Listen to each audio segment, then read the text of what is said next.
Sir हमने last class में accounting concepts and principal को खत्म कर इन्वेंटरी वैल्यूएशन को खत्म कर लिया था। आज हम शुरू करने जा रहे हैं अकाउंटिंग कॉन्सेप्ट्स।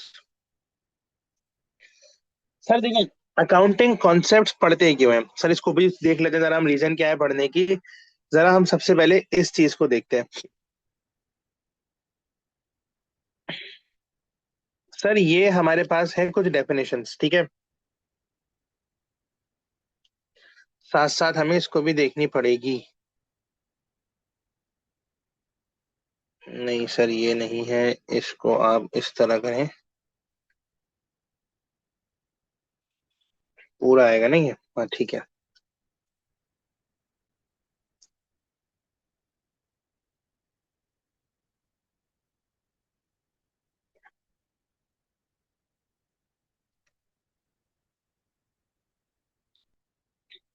चलिए सर ये क्या कहता है, जरा इसको भी रीड करते हैं। चीजों को रीड भी करते हुए चलेंगे साथ साथ, फिर इसको समझते भी हैं। सर ये कहता है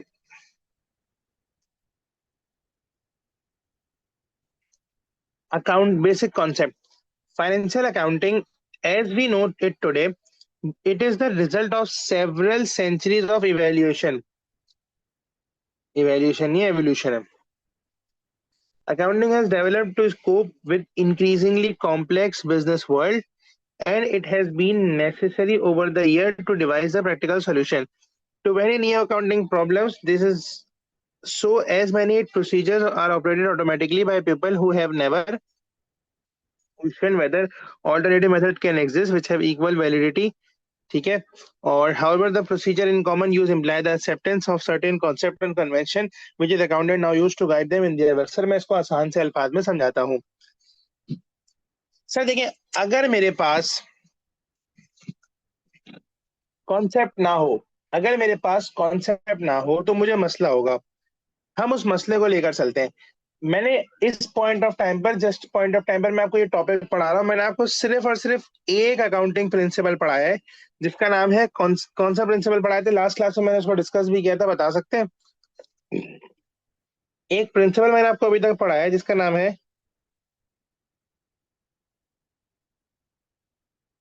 प्रूडेंस कॉन्सेप्ट। सही है सर? बिल्कुल। सर आपको ये बात पता भी होगा कि प्रूडेंस बोलते किसको है। अच्छा, जरा थोड़ा सा समझते हैं बैकग्राउंड पे जाकर। सर देखिए, मैंने आपको बोला था, मैंने कहा था यार बैड डेट होती है एक चीज, है ना। फिर मैंने कहा था हम एक और चीज करते हैं, एक और चीज चार्ज करते हैं, इसको मैं क्या बोलता हूँ, प्रोविजन फॉर डाउटफुल डेट। देखिए, प्रोविजन फॉर डाउटफुल डेट क्या होता है? ये सर एक एस्टिमेट होता है। ये क्या होता है? एक एस्टिमेट होता है। अच्छा, ये एस्टिमेट किस चीज का होता है? ये एस्टिमेट ऑफ फ्यूचर। तो ये फ्यूचर में होने वाले लॉस का एक एस्टिमेट होता है। क्या यहां तक बात समझ में आती है? फ्यूचर में जो पैसे नहीं मिलने वाले, जो amount not recovered, amount not to be recovered in, sir जो फ्यूचर में आपको अमाउंट नहीं मिलने वाला उसका एक एस्टिमेट होता है। डन। सर ये मैं क्यों कर रहा हूँ? सर ये मैं क्यों कर रहा हूँ? सर ये मैं एक प्रिंसिपल के तहत कर रहा हूँ जिसका नाम है प्रूडेंस कॉन्सेप्ट। सर वो कहता है कि फ्यूचर का लॉस आज बुक कर लो। सर ये एसेट को ओवर स्टेट मत करो। तुम्हें पता है एक खर्चा तुम्हारे पास इन फ्यूचर होने वाला है, तो वो कहता है उसको आज बुक कर लो। उसको कब बुक कर लो? उसको आज, यानी कि टुडे बुक कर लो। इस इन फ्यूचर के खर्चे को तुम आज बुक कर लो। सर क्या ये बात समझ में आती है? प्लीज मुझे बताएं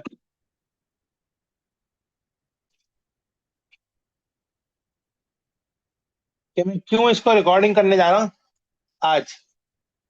पहले मुझे ये बताएं। डन। अब सोचे मेरी बात। अगर अगर ये प्रिंसिपल नहीं होता, प्रूडेंस कॉन्सेप्ट ना होता सर। आधे लोग उस लॉस को बुक कर रहे होते, आधे लोग उस लॉस को नहीं बुक करते। तो एक कंसिस्टेंसी लेकर आना, आपको पता है ना फाइनेंशियल स्टेटमेंट का एक कंपोनेंट होता है कंपेरेबिलिटी, कि सर फाइनेंशियल स्टेटमेंट अभी कंपेरेबल होनी चाहिए। तो सर वो अचीव हो पाता, वो ऑब्जेक्टिव अचीव हो पाता, नहीं हो पाता सर। ऐसा है नहीं है? हम्म। ऐसा है सर। इसी तरह वो कहता है, the accounting concepts and conventions suggest a logical, या तो वो लॉजिकल होगा, या वो जनरली एक्सेप्टेड अकाउंटिंग प्रिंसिपल और प्रैक्टिसेस होंगी। These concept are not hard and fast rule, sir ये हार्ड एंड फास्ट रूल नहीं है, ये कॉन्सेप्ट है। सही है। And should be use as general guideline applying selecting the appropriate accounting method. वो कहते हैं ये आप यूज करोगे in accepting in as a guideline, इसको अपने लिए एज अ गाइडलाइन यूज करोगे, ठीक है। It is equally important that accounting user should have a basic understanding of the accounting concept to comprehend financial statements. आपको समझना आना चाहिए। The accountants must have thorough knowledge of these convention to ensure the accounting information is presented accurately and consistently। अगर आप ये इसको imply करेंगे तो ही तो आपकी दो फाइनेंशियल स्टेटमेंट कंसिस्टेंट होगी। अदरवाइज एक बंदा अप्लाई नहीं कर रहा है तो सर वो फिर हो सकता है कुछ, किसी के एसेट ओवर स्टेट हो, किसी के अंडर स्टेट हो। सही है सर, सेम कंपनी में सेम बिजनेस के। सही है। Accounting practice should be developed in a way as we are consistent with the general accepted conventions। Done है sir. Though there is no universally agreed list of fundamental accounting concepts, इसकी कोई list नहीं है, but in the following हमारे पास कोई 10 है, 10 के करीब है जो कि हम अभी देखेंगे। सही है सर, शुरू करूं मैं? मैंने थोड़ा सा ब्रीफ इंट्रोडक्शन दे दिया कि होता क्या है। सर मैं सबसे पहले एक आसान से शुरू करता हूँ। तो हमारे पास पहला कॉन्सेप्ट है जिसका नाम है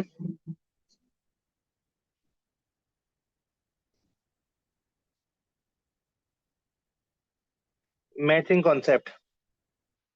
डन। सर ये कहता है income should be recorded, income को रिकॉर्ड करो जब कमाई जाए, व्हेन अर्नड, और एक्सपेंसेस को कब रिकॉर्ड करो, and expenses should be recorded when incurred। जब एक्सपेंसेस हो तो उसको रिकॉर्ड करो। सर यहां पर आप receipt rather than receipt based accounting, rather than receipt और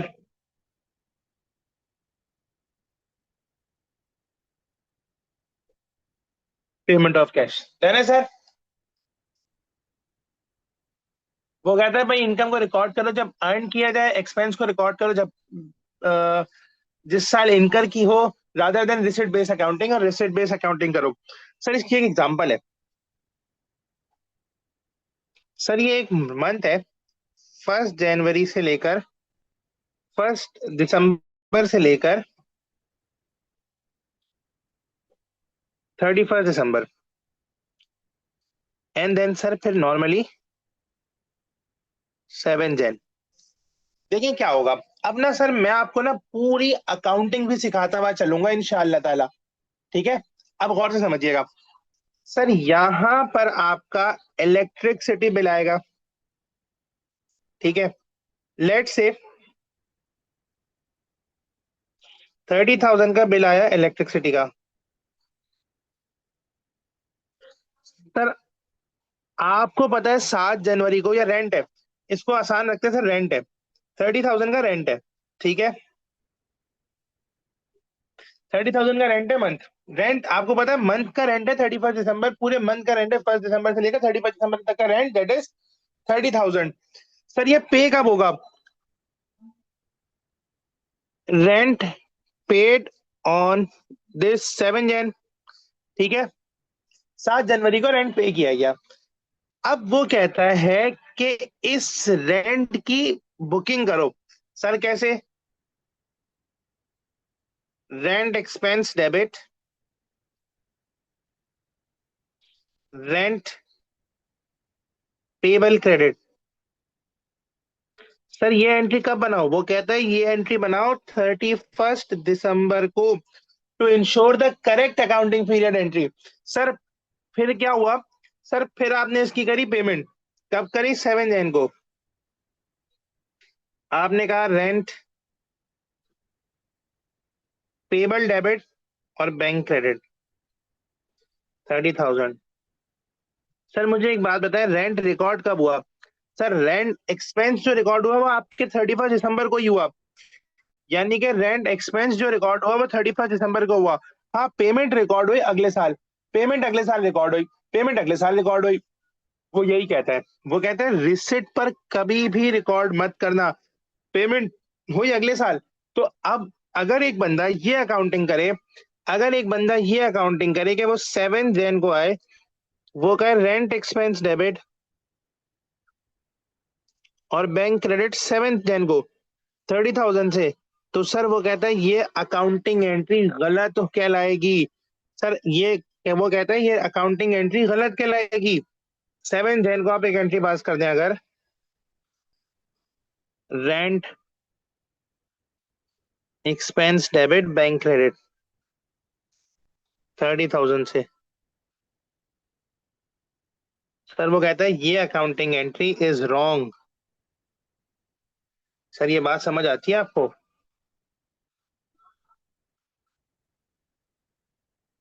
मैं काट रहा हूँ लिखकर, ठीक है।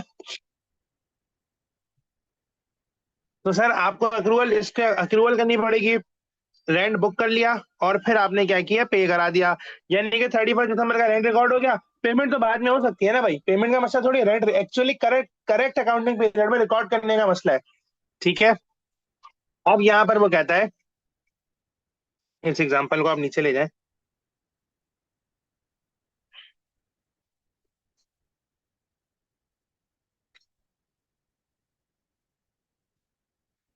वो कहता है to ensure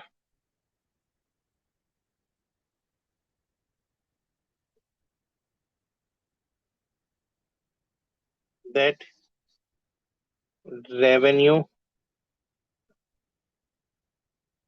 REVEN, revenue of the accounting period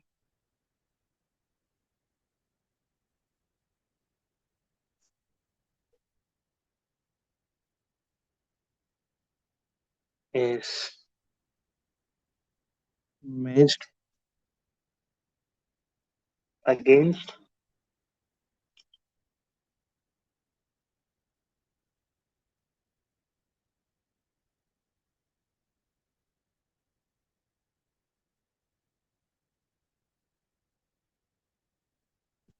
done है sir.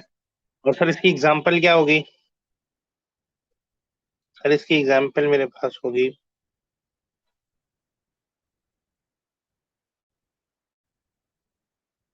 Provision for doubtful date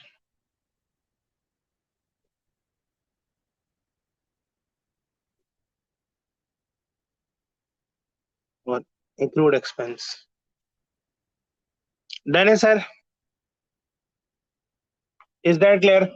sir वो क्या कहता है कि वो कहता है कि भाई जो जिस साल का रेवेन्यू है उस साल ही, जिस साल के कॉस्ट है उसी साल के रेवेन्यू से मैच कराओगे। ऐसा नहीं हो, देखे ना मेरी बात सुने ना, ये रेंट किस साल का, ये कॉस्ट किस साल की है? ये कॉस्ट इस साल की 31 दिसंबर वाली कॉस्ट है। सर ये अगले साल रिकॉर्ड करोगे अगर आप, तो गलत हो जाएगा ना, अगले साल के रेवेन्यू थोड़ी मैच करानी। कॉस्ट मैच कराई जाएगी जिस साल का रेवेन्यू है उसी साल से, मतलब माइनस कराई जाएगी जिस साल का रेवेन्यू उसी साल से। अगले साल पर डालेंगे तो गलत हो जाएगा, लॉजिकली गलत अकाउंटिंग ट्रीटमेंट हो जाएगी। सोचते हैं ये बात को? है ना सर? आई होप ये बात समझ में आई होगी।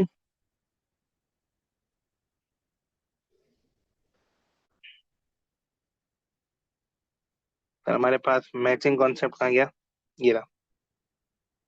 इसको हम अक्रूवल भी बोलते हैं, मैचिंग कॉन्सेप्ट भी बोलते हैं।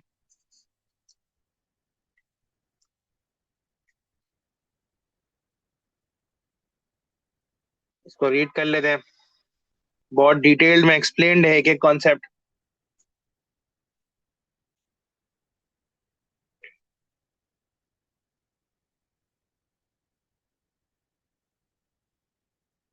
सर आए, वो कहता है detailed definition, the effect of the transaction and other even are recognised, ये बड़ी इंपॉर्टेंट बात है।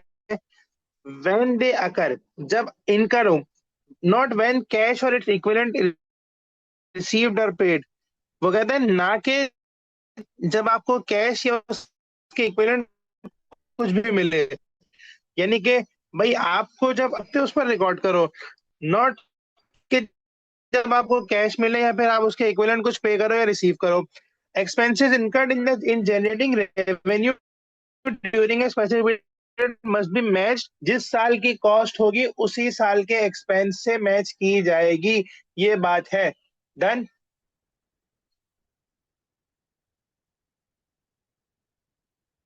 क्लियर है सर? प्लीज मुझे बता रहे।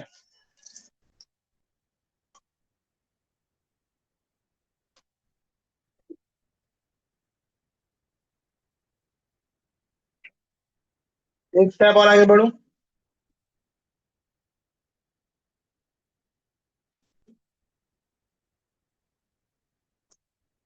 वो कहता है this concept ensures that income statement present true and fair reflection of the period's performance. Expense showing for income earned but not received, accrual और प्रीपेमेंट के कॉन्सेप्ट को कह रहा है।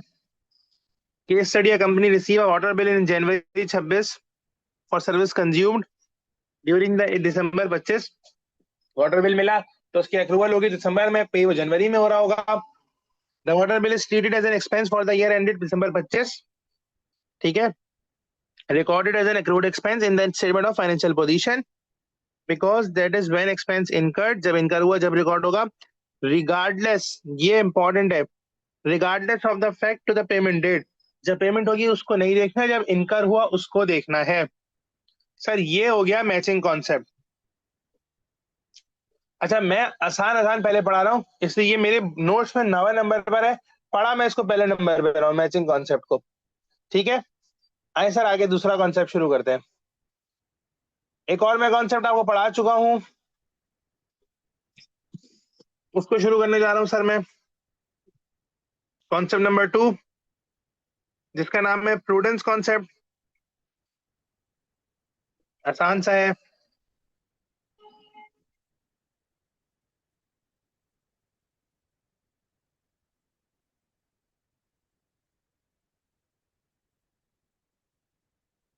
सर ये क्या कहता है,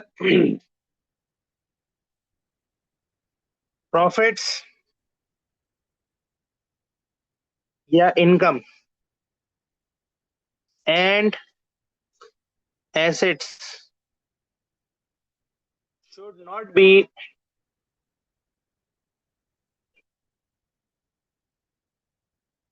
overstated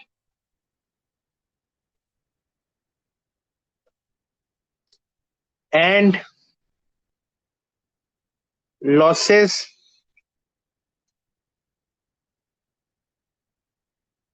and liabilities should not be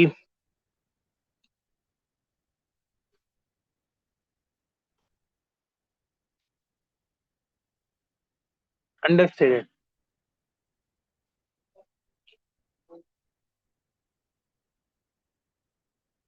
sir अब मैं थोड़ी सी हाई लेवल बात लिखने जा रहा हूँ। वो क्या कहता है, कहता है all losses and liabilities should be provided for। इसका मतलब क्या होता है समझते हैं। as soon as there is reasonable possibility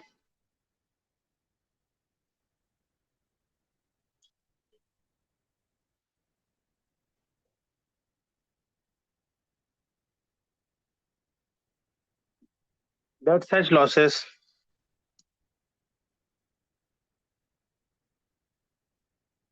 and liabilities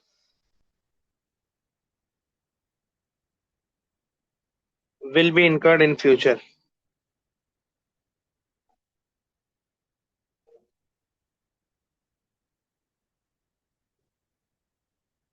ये क्या कहना चाह रहा है, इसको भी समझते जरा 1 मिनट में। इसकी एग्जांपल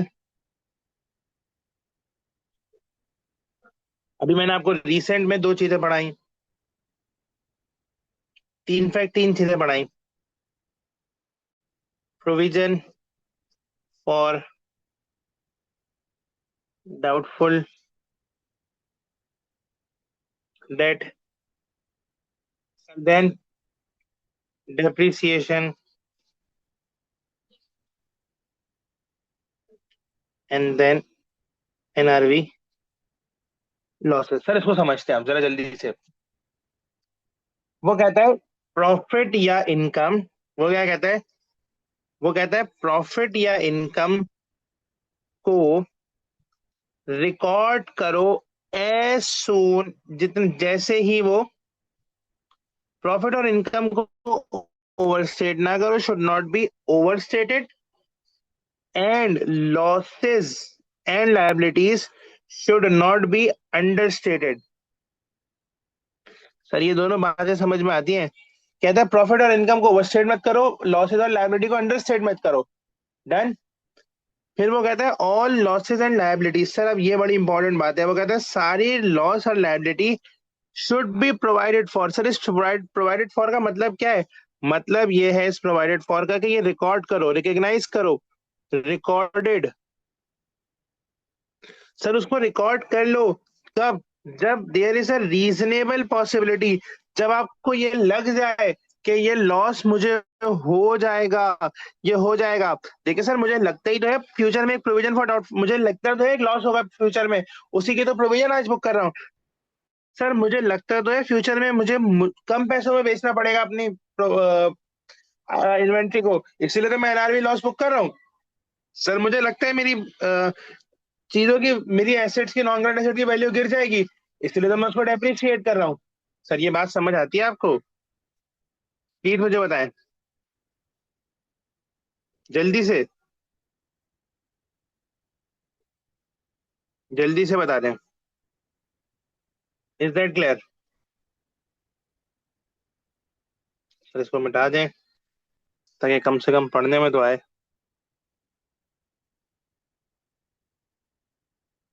सर आ जाए, हम इसको वहां से कॉपी भी कर लेते हैं,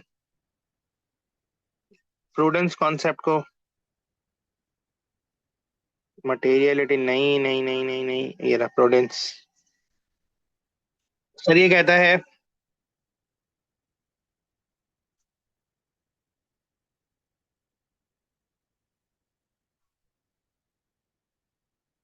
ये, इसने एग्जांपल भी अभी हमने जो रिसेंट टॉपिक पढ़ा उसी पर दी हुई है, एनआरवी लॉसेस पर। ठीक है। सर ये क्या कहता है, जरा जल्दी से रीड करते हैं।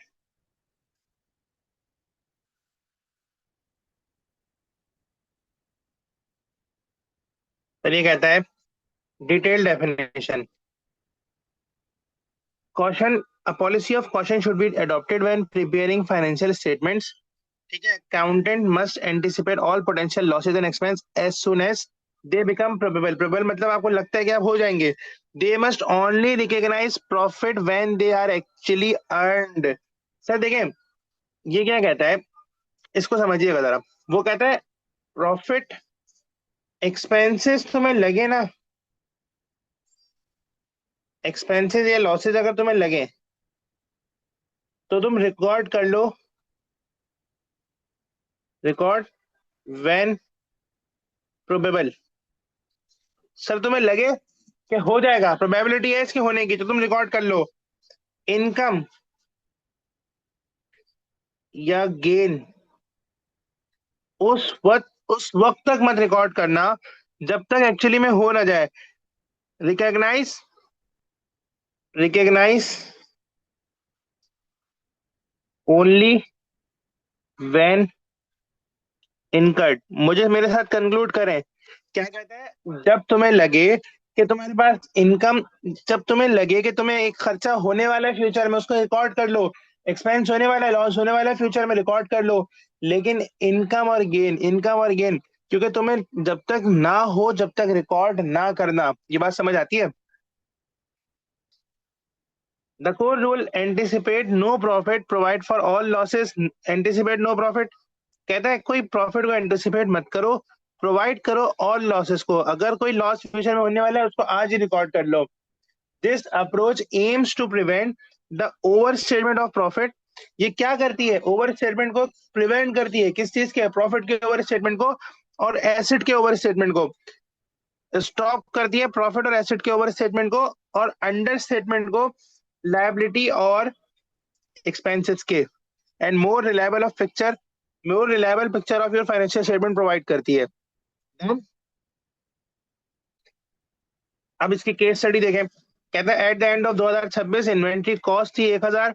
Bye the year end the market value of this inventory has fallen 700। NRV आ गई उसकी due to a new competitor. Accountant treatment किया कि आपने 700 पर लिया है। क्यों सर 700 पर लिया है? क्योंकि आपके पास प्रिंसिपल है, लोअर ऑफ कॉस्ट और एनआरवी का।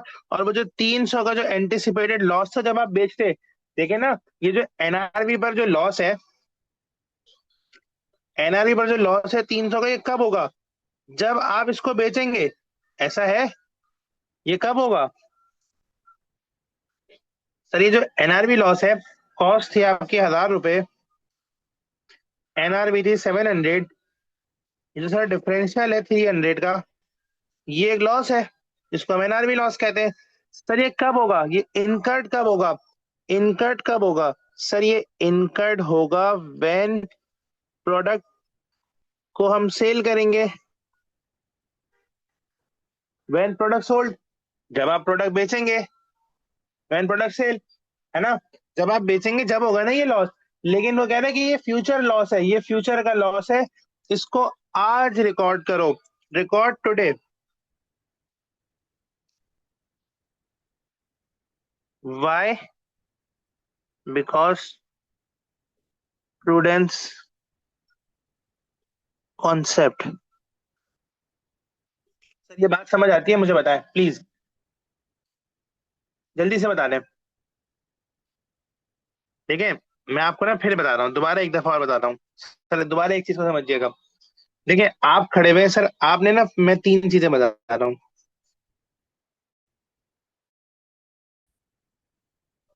सर ये 1 दिसंबर, ये आ गया 15 दिसंबर, ये आ गया 31 दिसंबर, और ये आ गया 28 जनवरी। सर आपने यहाँ पर 100 यूनिट्स खरीदे एट द रेट 300 के। सही है? यहाँ पर आपने परचेज किए, कब परचेज किए थे सर आपने? 1 दिसंबर को। ठीक है,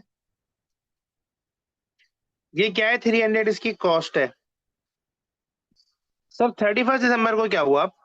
31 दिसंबर को ये हुआ कि सर आपके पास उसकी एनआरवी थी, इसकी एनआरवी थी 290। कॉस्ट कितनी थी? सर कॉस्ट थी 300। सर मेरी बात सुने, ये लॉस रिकॉग्नाइज कब होगा? सर ये लॉस होगा कब? सर ये लॉस कब होगा? सर ये लॉस होगा जब ये प्रोडक्ट बिकेगा। ये लॉस तो उस वक्त होगा। एक्चुअल में लॉस किस टाइम होगा मुझे बताएं? लॉस तो उसी टाइम होगा ना जब प्रोडक्ट बिकेगा। यानी कि लॉस इस इधर होगा। डन? टेक्निकली सोचें अगर, तो लॉस तो 28 जनवरी को हो रहा है। लेकिन मैं आज क्यों रिकॉर्ड कर रहा हूँ? क्योंकि सर वो कहते हैं फ्यूचर का लॉस है। ठीक है ना? मैं जब बेचने जाऊंगा, मुझे पता है जब मैं बेचने जाऊंगा तो मेरे पास 290 सेलिंग प्राइस आएगी, और मेरी कॉस्ट कितनी होगी? सर मेरी कॉस्ट होगी 300। ये 10 रुपए का लॉस है ना मुझे। 10 रुपए का एक्चुअल लॉस कब हो रहा है? सर ये एक्चुअल लॉस हो रहा है 10 रुपए का 28 जनवरी को। लेकिन वो क्या कहता है? वो कहता है यहाँ पर इसको एनआरवी को कम कर दो, इसको एनआरवी पर ले आओ। और लॉस आज रिकॉर्ड कर लो एनआरवी लॉस के नाम से। क्यों सर? क्योंकि प्रूडेंस कॉन्सेप्ट आपको ऐसा कहता है। डन। समझ आती है बात? टेक्निकल है थोड़ा सा। शुक्र है सर। फिर आगे बढ़ते हैं। सर फिर हम चलते हैं एक और कॉन्सेप्ट पर। अब आसान आसान है, ये दो बड़े मुश्किल थे। अब हमारे पास बिजनेस एंटिटी। ये इसको छोड़े, एक आसान सा समझाता हूँ आपको, एक अच्छा सा समझाता हूँ। सर हमारे पास तीसरा है money measurement concept.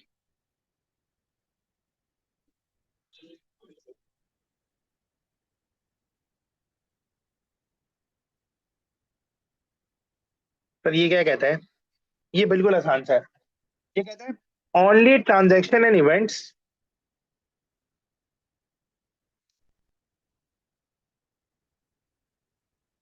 Only transaction and events that can be expressed, that can be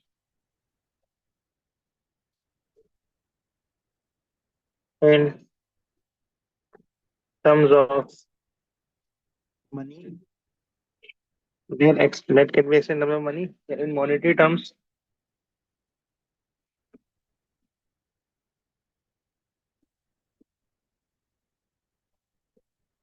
would be recorded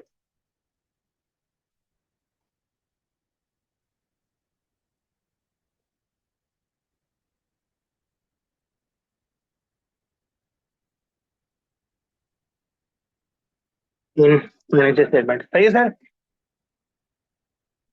और सर फिर वो कहता है कि ऐसी ट्रांजैक्शन जिसको आप रिकॉर्ड नहीं कर सकते, जो मॉनेटरी टर्म में नहीं है, transaction transaction should not be recorded,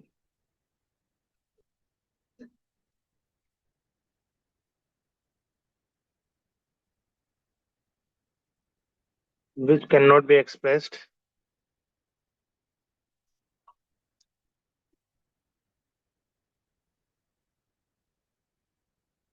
in terms of monetary value। Sir ये बिल्कुल ही आसान है, इसमें तो मुझे कुछ समझाने की जरूरत भी नहीं है। वो कहता है वो ट्रांजैक्शन जो मॉनेटरी वैल्यू की होती हैं उसको रिकॉर्ड करो, ठीक है। जो नॉन मॉनेटरी ट्रांजैक्शन है उसको रिकॉर्ड ही मत करो। आसान सी बात, कोई परेशानी? मनी मेजरमेंट ये रहा।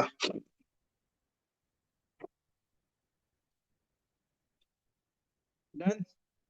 नहीं समझ आ रही? चले मैं समझाता हूँ, अभी रुक जाए। अभी आगे बढ़े ही नहीं हम तो। जब तक हम आगे नहीं बढ़ेंगे तब तक आपको सारी चीजें क्लियर ना हो जाएं, कोई टेंशन नहीं है। चलो जी, इसको रीड करते हैं। कहता है financial accounting is strictly limited to recording transaction and event that can be reliably qualified quantified, जिसको आप क्वांटिफाई कर सकें और एक्सप्रेस कर सकें कॉमन मॉनेटरी यूनिट में, यानी कि डॉलर में या पाउंड में या रुपीस में, जिसमें भी आप इसको रिकॉर्ड मॉनिट इसको वैल्यू कर सकें, उसको रिकॉर्ड करेंगे। ऐसे ऐसी आइटम जो रिकॉर्ड वैल्यू ना की जाए। सर देखें, इसको एक एक मिसाल देते हैं ना सर। आपके जो वर्कर है, सर मैं एक बड़ी अच्छी एग्जांपल देता हूँ, चलें आ जाए। सर आपके जो वर्कर हैं, वर्कर, सर वो स्किल होल्ड करते हैं, उनके पास स्किल्स है ना?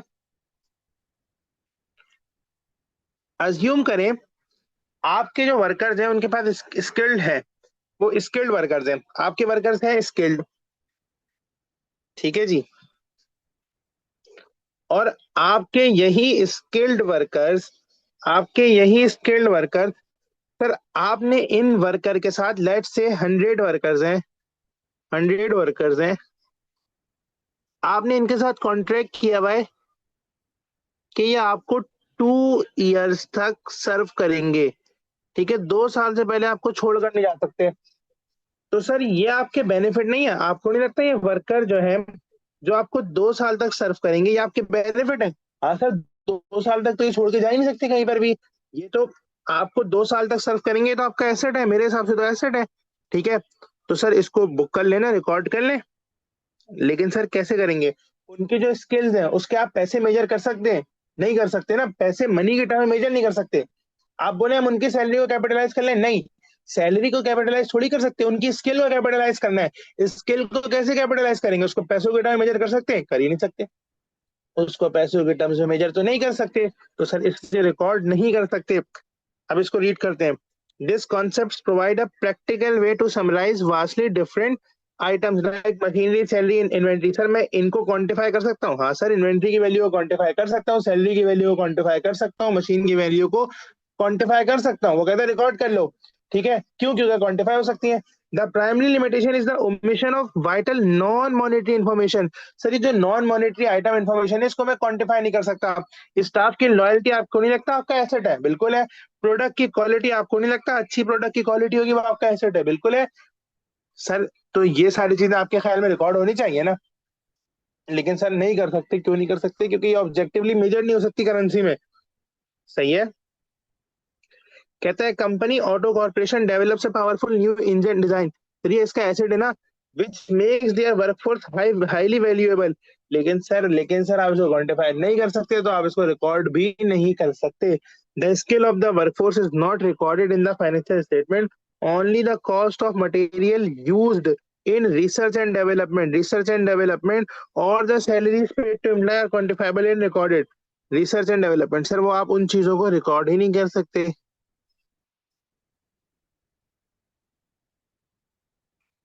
तो सर आपके पेपर में ये आएगा ही नहीं कि आपको क्या रिकॉर्ड करना है क्या नहीं करना है। ठीक है, ये एक सब्जेक्ट मैटर है। ठीक है, कि हम कैसे उसको कर सकते हैं, ये क्या रिसर्च एंड डेवलपमेंट होती है, क्या सैलरी रिकॉर्ड कैसे करेंगे, सारी चीजें नहीं आती। बस आपको ये बात याद रखनी है, ऐसी चीजें जो कि आप उसको क्वांटिफाई कर सकते हैं इन टर्म्स ऑफ मनी, वो रिकॉर्ड की जाएगी। जिसको नहीं कर सकते वो रिकॉर्ड नहीं की जाएगी। बात बस दरअसल इतनी सी मुख्तसर सी है।